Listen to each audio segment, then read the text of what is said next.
DA নিয়ে আবার খুব গুরুত্বপূর্ণ আপডেট। তো ভিডিওটি 1 সেকেন্ডের জন্য স্কিপ করবেন না, পুরোটা দেখবেন। আর আপনি যদি আমাদের চ্যানেলের নতুন দর্শক হয়ে থাকেন এবং চ্যানেলকে সাবস্ক্রাইব না করে থাকেন, তো অবশ্যই চ্যানেলকে সাবস্ক্রাইব করবেন এবং আমাদের পাশে থাকবেন। তো ভিডিওটি শুরু করা যাক। নবান্নের নতুন নির্দেশ, ডিএ প্রাপকদের তালিকা চাইল রাজ্য। রাজ্য সরকারি কর্মীদের দীর্ঘ প্রতীক্ষার অবসান ঘটিয়ে মহার্ঘ ভাতা ডিএ পরিশোধের পরিস্থিতি শুরু করেছে নবান্ন। গত 16 মে সুপ্রিম কোর্ট নির্দেশ দিয়েছিল যে রাজ্য সরকারকে বকেয়া ডিএর 25% আগামী 6 সপ্তাহের মধ্যে মিটিয়ে দিতে হবে। এই নির্দেশের পরেই নবান্ন রাজ্যের সমস্ত সরকারি দপ্তর থেকে ডিএ প্রাপকদের সংখ্যা জানতে চেয়েছে। এই পদক্ষেপ থেকে স্পষ্ট যে বকেয়া ডিএ পরিশোধের প্রক্রিয়া ত্বরান্বিত করতে চাইছে রাজ্য সরকার।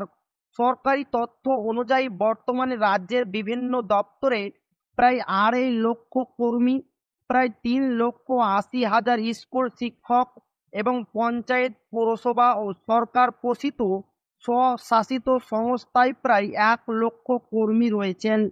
ডিএ প্রাপকদের তালিকায় অবসরপ্রাপ্ত সরকারি কর্মীরাও অন্তর্ভুক্ত। এই পরিস্থিতিতে রাজ্যের সমস্ত দপ্তরকে আলাদা আলাদাভাবে কতজন কর্মী এবং অবসরপ্রাপ্ত কর্মী ডিএ পাওয়ার যোগ্য তার বিস্তারিত তথ্য জমা দিতে বলা হয়েছে। তবে সম্প্রতি চাকরি হারানো শিক্ষকেরা এই ডিএ পাবেন না বলে নবান্নের সূত্রে জানা গেছে।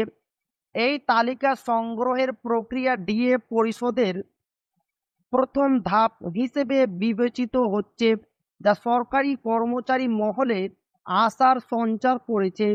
আগামী 6 সপ্তাহের মধ্যে 25% বকেয়া ডিএ পরিশোধের সুপ্রিম কোর্টের নির্দেশ কার্যকর হবে বলে আশা করা হচ্ছে।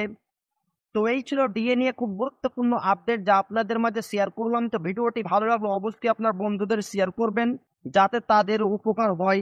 আর আপনি যদি এখনো আমাদের চ্যানেলকে সাবস্ক্রাইব না করে থাকেন, তো অবশ্যই চ্যানেলকে সাবস্ক্রাইব করবেন এবং আমাদের পাশে থাকবেন। তো আবারও দেখা হবে ডিএ রিলেটেড খুব গুরুত্বপূর্ণ ভিডিওতে।